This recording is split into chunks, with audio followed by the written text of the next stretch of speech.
Добрый день, уважаемые друзья! Сегодня я хотел бы продолжить свои выступления, касающиеся темы искусства и литературы. На этот раз я вновь хочу обратиться к творчеству Валентины Бэтлер в связи с ее уникальной картиной, посвященной теме Фауста. Появление картины «Диалог Фауста и Мефистофеля» событие в творчестве не только самого автора, Валентины Бэтлер, но и в искусстве. Без преувеличения можно сказать, что каждая ее картина уникальна, но эта работа, уверен, будет стоять на вершине не только ее творчества, но займет свое место в истории искусства. Отчего такой восторг? Дело в том, что, несмотря на гениальность произведения Гёте «Фауст», не так уж много художников обращались к этой теме в гётовском толковании, в вечных проблем, поднятых в поэме. Я напомню, что одним из первых художников, откликнувшийся на сюжет о Фаусте, был швейцарец Иоганн Фюсли. В своей картине «Кошмарная ночь» он изобразил умирающую Маргариту, Гретхен, в компании чертенка Мефистофеля и головы его лошади. Позже немецким художником Иоганном Рамбергом была написана серия картин на тему гётовского Фауста, среди которых центральной была картина «Вальпургиева ночь». Наконец, после перевода первой части Фауста на французский, гениальный Делакруа сделал несколько литографий, иллюстраций для французского издания, изображающих различные эпизоды из жизни Фауста. Но только в одной из них Фауст и Мефистофель объединены. Картина называется «Появление Мефистофеля». В ней Фауст с удивлением взирает на внезапно появившуюся фигуру черта. Следует сказать, что самому Гёте иллюстрации Делакруа очень понравились. Из русских художников на Фауста откликнулся, кажется, только Врубель, тяготевший к мистике. Своими рубленными мазками он изобразил летящих героев над землей явно в сторону горы Брокен. Картина называется «Полет Фауста и Мефистофеля». Судя по всему, его меньше всего интересовала философия отношений Фауста и Мефистофеля, а больше демонические характеристики его героев. Из художников XX века фаустианская история была отображена в гравюрах американца Линда Уорда в серии иллюстраций, что ли, под названием «God's Man». И в серии картин американо-ливанского художника Набила Кансо. Иллюстратор главным образом детских книг, американец Норман Нодл, на одной из обложек изобразил в ярких красках веселого Мефистофеля и удовлетворенного Фауста. Вот, кажется, и все. Сразу же отмечу, во всех этих картинах главную роль играла не философская основа взаимоотношений, а больше мистическая, демоническая линия. Не случайно ни на одной из них, где образы изображены вместе, не прописаны лица Фауста и Мефистофеля. Они условны, поскольку, повторяю, у художников были явно другие задачи. Картина Бэтлер кардинально иная. Именно лица, выражающие суть характеров, выведены на первый план, а расположение образов и каждая деталь картины объясняет суть противостояния двух миров. В чем же это выражается? Прежде всего, картина исполнена исключительно в черно-белых тонах, где нет даже намека на промежуточные цвета, четко выражая остроту противоречия между двумя образами. Я сам был свидетелем, когда первоначальный вариант картины начал приобретать цветовое решение. После нескольких штрихов краской художник немедленно уничтожила свою почти нарисованную картину и начала все сначала. Ее выражение была раскраска, которая уничтожила суть. Так вот, это извечная борьба между белым и черным, между добром и злом. На безграничную самоуверенность зла над добром указывает расположение Мефистофеля. Он помещен выше, и фигура его как бы вытянута вертикально. Впечатление вытянутости усиливается выведенным в верхнюю точку картины указующим перстом, который одновременно напоминает и о заключении пари, главной завязки драмы произведения. Фигура Мефистофеля урезана, условно, проявлена только в деталях без целостности. В его образе важна самодовольная уверенность, а саркастическая ухмылка подчеркивает снисходительность и успех в победе. Фауст занимает центральное место. Его фигура больше расположена горизонтально, близка к зрителю, точнее даже он пронзает зрителя своим взглядом. Мефистофелю зритель не важен. Ему важна победа над Фаустом. И хотя Фауст опирается на книги, источник его знания, но и в его взгляде не чувствуется уверенности. Помните, ключ мудрости не на страницах книг. Несмотря на громадные знания, в его облике отражено разочарование. Я червь слепой, я пасынок природы.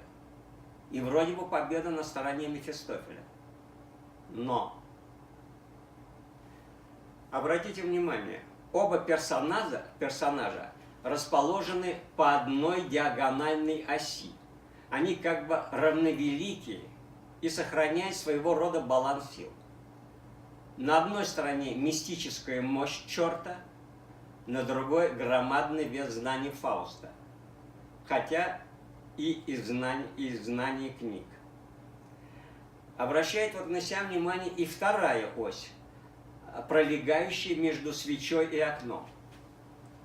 Если первая ось объединяет Фауста и Мефистофеля в единство, это вторая, не очень, может быть, заметная, но тем не менее зрительно, явно их разъединяет. Сама по себе свеча символизирует бесконечный труд Фауста. И днем, и ночью горит свеча, и днем, и ночью трудится Фауст в поисках истины. Окно находится за спиной Фауста, но именно за окном жизнь. А как раз жизни ему и не хватает. Но именно эта самая ось и превращает первую диагональ в весы. На одной стороне Мефистофель, на другой Фауст. Мефистофель, оказавшись без опоры, задран, фрагментирован и изображен условно. Чаша весов склоняется именно в сторону Фауста, придавая образу устойчивость, опорность. Автор явно обозначает победу именно Фауста, о которой он сам еще не догадывается. И такое состояние Фауста автор выражает в стихотворении, предпосланной к этой картине. Хочу обратить внимание, само стихотворение написано в том же ритме, в том же ключе, в каком перевел Борис Пастернак гётовского Фауста. Вот как автор в стихах предпосылает свое понимание этих образов к картине. Автор. Науки здесь жилье, в уединении, как надлежит трудиться мудрецу, в гнетущей мгле, в пустом своем имении учитель проклял знание высоту. Мефистофель. Что ты сказал? Я тотчас отозвался. Ты звал меня? Или я услышал вздор? Я знаю, связь миров постичь ты взялся, но получил самим собой раздор. Отдался за бесценок ты познанию. Что получил? Не свет, а слепоту. Увенчан сединою и стенанием, а знал ли щедрой жизни полноту? Фауст. Не знал я жизни, женщин изваяний, не знал и счастья, не был и влюблен. Мефистофель. Гордец небесный, это ж злодеяние, ты враг себе. Что ж счастье всех времен? Но это поправимо. Мы согласно заключим спор. Лишь скажешь ты: постой, остановись мгновение, ты прекрасна. И все терзания будут за чертой. Автор. Душа нагая сговор заключила, прокляв познание. Строить новый дом началом жизни лесть разгорячила, прельстив сперва, наказывать потом. Как потрясенный зритель диалога спешу к истоку, к сути эпилога, где все ж, произнеся заветный слог, иной нам Фауст дарит монолог. А кто не помнит иной монолог, напомню. Это уже у Гёте в конце второй части Фауста. Напоминаю. Это фактически заключение всей философской сути жизни и поэмы, и самого Фауста, и смысла его жизни. Фауст. Вот мысль, которой весь я предан, итог всего, что ум скопил. Лишь тот, кем бой за жизнь изведан, жизнь и свободу заслужил.